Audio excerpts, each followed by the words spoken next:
해가 뉘엿뉘엿 저무는 저녁, 소라는 거실 소파에 깊숙이 파묻혀 있었습니다. 오늘 하루 무엇을 했는지 되짚어보려 했지만 머릿속엔 뿌연 안개만 가득했습니다. 계획했던 일들은 하나도 손대지 못한 채 시계 바늘만 정직하게 지나가 버렸습니다. 또 아무것도 못했어. 소라의 입술 사이로 무거운 한숨이 새어나왔습니다. 자책이라는 이름의 차가운 그림자가 소라의 발등을 덮었습니다. 남들은 저 멀리 앞서가는 것 같은데 자신만 제자리에 멈춰서서 소중한 시간을 낭비했다는 생각에 가슴 한구석이 따끔거렸습니다. 창밖에 가로등 불빛이 오늘따라 유난히 차갑게 느껴졌습니다. 그때 거실 구석 선반 위에 놓인 작은 화분이 소라의 눈에 들어왔습니다. 며칠 전 선물 받은 그 화분 속 흙은 바싹 말라 있었고 여린 잎은 힘없이 고개를 숙이고 있었습니다. 너도 나처럼 지쳐 있구나. 소라는 혼잣말을 중얼거렸습니다. 소라는 주방으로 향했습니다. 싱크대 앞에 서서 파란 유리컵에 깨끗한 물을 가득 담았습니다. 컵 안에서 찰랑이는 물소리가 조용한 집안에 작게 울려 퍼졌습니다. 아주 사소한 몸짓이었지만 멈춰있던 소라의 시간이 다시 흐르기 시작하는 것 같았습니다. 소라는 조심스럽게 화분으로 다가가 물을 부어주었습니다. 마른 흙이 물을 머금으며 사르르 소리를 냈습니다. 갈증을 해소하는 그 소리가 소라의 마음속 메마른 틈새로도 스며드는 기분이었습니다. 미안해, 이제야 챙겨줘서.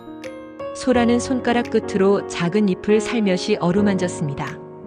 물을 준 김에 소라는 창문을 조금 열었습니다. 밤의 서늘한 공기가 방 안으로 들어와 정체되어 있던 공기를 흔들었습니다.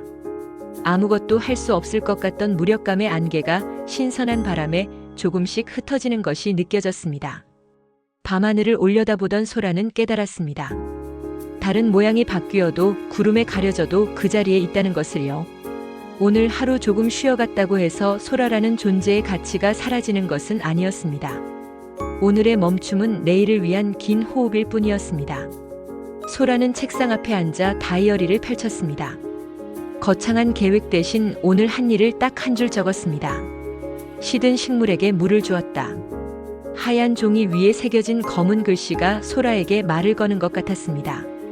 그것만으로도 충분해. 너는 오늘 생명을 돌봤잖니.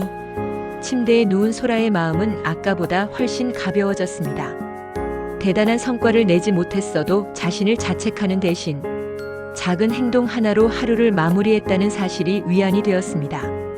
소라는 자신에게 나지막이 속삭였습니다. 수고했어, 오늘 하루도. 다음 날 아침 창가로 스며드는 햇살에 소라는 눈을 떴습니다. 선반 위의 작은 싹은 어제보다 조금 더 꼿꼿하게 허리를 펴고 있었습니다. 소라는 다시 시작할 용기를 얻었습니다. 거창하지 않아도 좋습니다.